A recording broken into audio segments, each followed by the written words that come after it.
ഇടുക്കി ജില്ലയിലെ തൊടുപുഴയിൽ നിന്ന് ആരംഭിച്ച് മൂന്നാർ മറയൂരിന്റെ മധ്യഭാഗത്തായി 50 കിലോമീറ്റർ ചുറ്റളവിൽ സ്ഥിതി ചെയ്യുന്ന സ്ഥലമാണ് വെൺമണി. സമുദ്രനിരപ്പിൽ നിന്ന് 3600 അടി ഉയരത്തിൽ സ്ഥിതി ചെയ്യുന്ന വെൺമണിയുടെ കിഴക്കുഭാഗം മലകളാലും പടിഞ്ഞാറ് വനങ്ങളാലും ചുറ്റപ്പെട്ടിരിക്കുന്നു. ആയതിനാൽ ഏകദേശം 5000-ഓളം വരുന്ന ജനസംഖ്യയിൽ ബഹുഭൂരിപക്ഷം ജനങ്ങളും വനത്തെയും വനവിഭവങ്ങളെയും ആശ്രയിച്ചാണ് കഴിയുന്നത്. ഉൾവനത്തിൽ നിന്നും ശേഖരിക്കുന്ന മയ്യീറ്റ എന്ന പ്രത്യേകതരം ഈറ്റ ഉപയോഗിച്ച് ഉണർവ് ബാംബു ക്രാഫ്റ്റ് യൂണിറ്റിന്റെ കണ്ണാടിപ്പായയുടെ നിർമ്മാണം അപൂർവങ്ങളിൽ അപൂർവമായ ഒരു കരകൗശല വിദ്യയാണ്.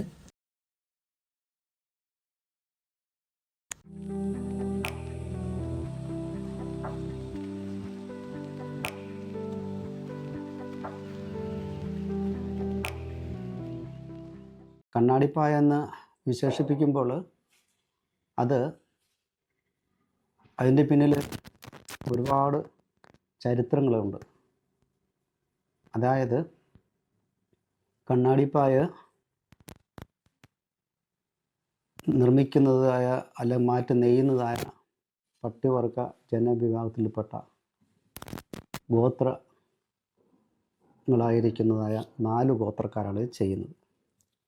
അതായത് ഊരാളി, മുതുവാൻ, മന്നാൻ, കട. ഈ 4 ഗോത്ര ജനപദത്തിൽപ്പെട്ട ആളുകളാണ് കണ്ണാടിപ്പായ നെയ്യാറുള്ളത്. അത് തൃശ്ശൂർ ജില്ല, ഇടുക്കി ജില്ല, പാലക്കാട് ജില്ല, എറണാകുളം ജില്ല, ഇത്രയും ജില്ലകളിൽ ആണ് ഇവരധികം താമസിക്കുന്നത്. ഈ കണ്ണാടിപ്പായ നെയ്യണം എങ്കിൽ അത് സാധാരണ ഈറ്റ കൊണ്ട് അല്ല അത് നെയ്യുന്നത്. അത് നെയ്യുന്നത് വനത്തിൻ്റെ ഉള്ളിൽ ഒരു പ്രത്യേകതരം ഓടയാണ്. അത് മറ്റുള്ള മരങ്ങളുടെ ആശ്രയത്തോടു കൂടി തന്നെയാണ് ഈ ഓട വളരുന്നത്. ഒരു വള്ളിച്ചെടി പോലെ വളരുന്നൊരു ഓടയാണത്. ഈ ഓടയ്ക്ക് ഉള്ള പ്രത്യേകത എന്ന് പറഞ്ഞാൽ വളരെ കനം കുറവാണ്, വലിപ്പമില്ല. പരമാവധി പോയ 1.5 ഇഞ്ച് വലിപ്പമുള്ള ഓടയാണ്. പക്ഷേ അതിൻ്റെ നോട് തമ്മിലുള്ള അകലം എന്ന് പറഞ്ഞു കഴിഞ്ഞാൽ 7 അടി വരെ വരും. ഒരു ഓട അതിൻ്റെ അളികളെടുത്ത് നെയ്യുമ്പോൾ ജോയിൻ്റ് ഇല്ലാണ്ട് 4 അടി വീതിക്കും 6 അടി നീളത്തുമുള്ളതായ ഒരു ഫുൾ മാറ്റി നെയ്യാനായിട്ട് കഴിയും.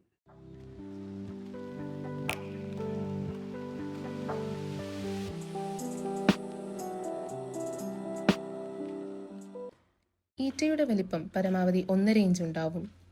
ഒരു നോടിന്റെ ആകൃതി ഏകദേശം 7 അടി നീളം വരെ കാണും. വളരെ കനം കുറഞ്ഞതായ ചെറു കഷ്ണങ്ങൾ എടുത്താൽ അതിൽ ഒരു കഷ്ണത്തിന്റെ വലിപ്പം ഏകദേശം 2 മില്ലിമീറ്റർ മുതൽ 4 മില്ലിമീറ്റർ കനം കാണും. ഇതേ കനത്തിലുള്ള കഷ്ണങ്ങളാണ് എടുക്കുന്നത്. ഒരു അളിയിൽ നിന്ന് 5 മില്ലിമീറ്റർ വീതിയുള്ള ഒരു കഷ്ണം എടുത്താൽ അതിനകത്തു നിന്ന് പരമാവധി 1 മില്ലിമീറ്ററിന്റെ 4/1 കനത്തിലുള്ള അളികളെ എടുക്കാനാകും. തദ്ദേശീയവാസികൾ അളിയെ വേള എന്ന് പറയും. കൊങ്ങിണി ഭാഷയിലുള്ള പദമാണ് വേള. അന്നൊക്കെ നമുക്ക് അസുഖങ്ങളൊക്കെ അന്നൊക്കെ കുറവുണ്ട്. പിന്നെ നമ്മൾ ചെറിയ മുറം കെട്ടും, പാത്രം, അന്നത്തെ പാത്രം. പിന്നെ ഇല്ലിയൊക്കെ ഇതുപോലെ ഈറ്റ കൊണ്ടുള്ള ഗുണം എന്തെന്ന് ചോദിച്ചെന്നാൽ നല്ല മൂത്ത ഈറ്റ വെട്ടിക്കൊണ്ട് വന്നിട്ട് ആഴി ഉണ്ടാക്കും. ആഴിക്കകത്തേക്ക് ഈ ഈറ്റയ്ക്കകത്ത് നിറച്ച് വെള്ളം ഒക്കെ ചേർത്ത് അരിയെല്ലാം ഇതിനകത്തിട്ട് വെള്ളവും വെച്ചിട്ട് ഈ ആഴിയിൽ തീക്കകത്തിട്ട് ചുട്ടെടുക്കും. എന്നിട്ട് പൊട്ടിക്കും. ഇതെല്ലാം കളഞ്ഞ് പൊട്ടിച്ച ഇല വെട്ടിയിട്ട് ഈ ചണ്ണയിലയാണെന്നുള്ള. അപ്പം ചണ്ണയിലക്കകത്തേക്ക് ഇതിങ്ങനെ കമ്പും കൊണ്ട് കുത്തി ഇടാം. അപ്പം അത് ചോറായി.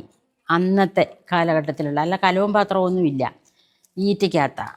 ഇല്ലിയും അതുപോലെ തന്നെ. ഇല്ലിയും നമ്മൾ മുളയെന്ന് പറയല്ലേ, ആ മുളയ്ക്കകത്താണ് വെള്ളമൊക്കെ കോരിയെടുക്കുന്നത്.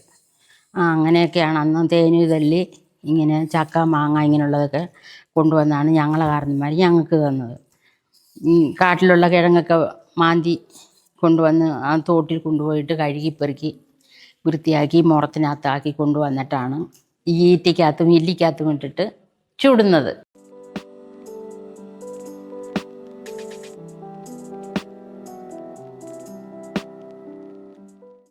നൂലിലീറ്റ അഥവാ മയ്യീറ്റ കൊണ്ട് ഒട്ടേറെ ഉപയോഗങ്ങളുണ്ട്. ഇവ കൂടാതെ ചാരുക്കോലിന്റെ നിർമ്മാണത്തിനും ഭക്ഷണപദാർത്ഥങ്ങൾ അരിയുന്നതിനായുള്ള കത്തിയായും ഇത്തരം ഈറ്റയെ ഉപയോഗപ്പെടുത്തിയിരുന്നു. കണ്ണാടിപ്പായയുടെ ചരിത്രം ആരംഭിക്കുന്നത് ഏകദേശം 350 വർഷങ്ങൾക്ക് മുമ്പാണ്.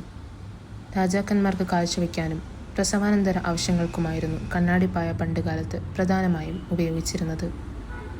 അതായത് ഈ വർഗ്ഗക്കാരായിരിക്കുന്നതായ ആളുകൾ, പ്രത്യേകിച്ചും ഊരാളി സമുദായത്തിൽപ്പെട്ടതായ ആളുകൾ, ഇവർക്ക് ഈ കിട്ടിയിരിക്കുന്നതായ ഈ തനത് കല, അവർക്ക് പ്രകൃതിയിൽ നിന്ന് കിട്ടിയിരിക്കുന്നതായ ഒരു ദിവ്യ സന്ദേശപ്രകാരം അല്ലെങ്കിൽ ദിവ്യ അറിയിപ്പോടു കൂടി തന്നെയാണ് ഇവർക്ക് കിട്ടിയിരിക്കുന്നത്. അതായത് ഊരാളി വർഗത്തിൽപ്പെട്ടതായ ആളുകൾ, പുരാതനമായിരിക്കുന്ന പിതാക്കന്മാർ, അവർ സേവിക്കുകയും ആശ്രയിക്കുകയും ചെയ്യുന്നത് വനത്തിലുള്ളതായ പ്രകൃതി ശക്തി അങ്ങനെ മുതലായ കാര്യങ്ങളൊക്കെയാണ്. എന്നാൽ ഈ പ്രകൃതി ശക്തിയിൽ നിന്ന് തന്നെ ഈ ഊരാളി മൂപ്പിൽപ്പെട്ടതായ ഒരാൾക്ക് ഒരു ദൈവിക ദർശനം ലഭിച്ചിട്ടുണ്ട്. അത് ഈ വനത്തിൽ ഉണ്ടാകുന്നതായ ഈ ഓടയിൽ നിന്നും ഇങ്ങനൊരു പായ ഇതുപോലെ ഡിസൈൻ ചെയ്ത് നെയ്തെടുക്കാം എന്നുള്ള ഒരു ദൈവിക വെളിപ്പെടുത്തൽ ഉള്ളത് കൊണ്ട്, അങ്ങനെ ആ ദൈവിക വെളിപ്പെടുത്തൽ അവർ പ്ലാൻ ചെയ്ത് അതേ ഡിസൈൻ ചെയ്ത് എടുത്തിരിക്കുന്നൊരു ഡിസൈൻ ചെയ്ത്, അങ്ങനെയാണ് ഇതിൻ്റെ ഉറവിടം നമുക്ക് മനസ്സിലാക്കാൻ കഴിയുന്നത്. 2021 KFRI കണ്ണാടിപ്പായയെ ഒരു പ്രോജക്റ്റായി തിരഞ്ഞെടുത്തു. Kerala forest research institute PG, വനഗവേഷണ ശാസ്ത്ര ഡിപ്പാർട്ട്മെൻറ്റ്, അവർ ഇതിൻ്റെ പിന്നിൽ 5-6 വർഷത്തോളം ഇതിനെക്കുറിച്ച്, ഈ പായയെക്കുറിച്ചും അതിൻ്റെ ഉറവിടത്തെക്കുറിച്ചും, ഇത് എങ്ങനെയാണ് ഉണ്ടാക്കുന്നതും എങ്ങനെയാണ് ഇതിൻ്റെ കാര്യങ്ങളെക്കുറിച്ചെന്നുള്ളത്, ഈ ഓടയെക്കുറിച്ചും അതിൻ്റെ മണ്ണിൻ്റെ ഘടന, അങ്ങനെ ഈ ഓടയുടെ ഘടനകൾ എല്ലാം വളരെ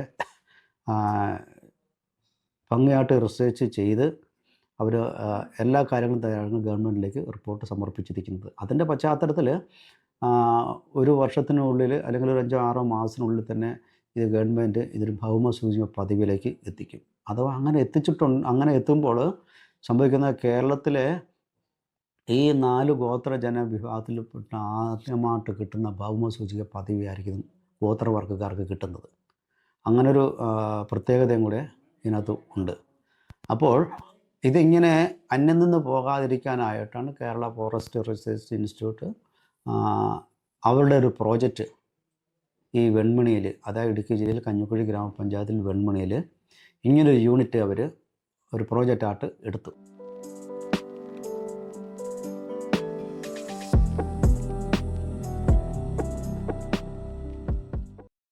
ഇത്രയേറെ പ്രത്യേകതകളുണ്ടായിട്ടും ഉണർവ് ബാംബു ക്രാഫ്റ്റ് യൂണിറ്റിന്റെ കണ്ണാടിപ്പായയുടെ നിർമ്മാണത്തിന് ഒട്ടേറെ വെല്ലുവിളികൾ നേരിടുന്നുണ്ട്. ഇതിപ്പോൾ കേബറയിൽ നിന്ന് അവർ വന്നാണ് ഞങ്ങൾക്ക് ഇതിനൊരു സൗകര്യം ഇവിടെ ഒരുക്കി തന്നേക്കുന്നത്, ഈ സൊസൈറ്റി ഇട്ട് തന്നേക്കുന്നത്.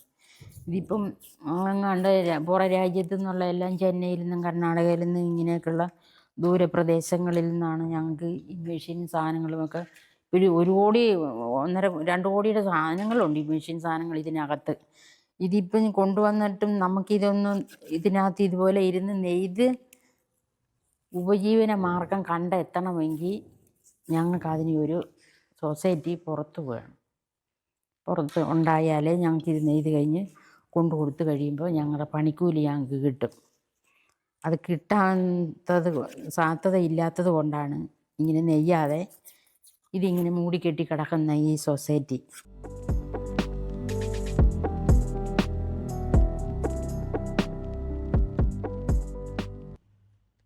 അധ്വാനത്തിന് തുല്യമായ വേതനം ലഭിച്ചില്ലെങ്കിൽ പോലും കണ്ണാടിപ്പായയുടെ നിർമ്മാണം ഇന്നും ഇവർ തുടരുന്നു.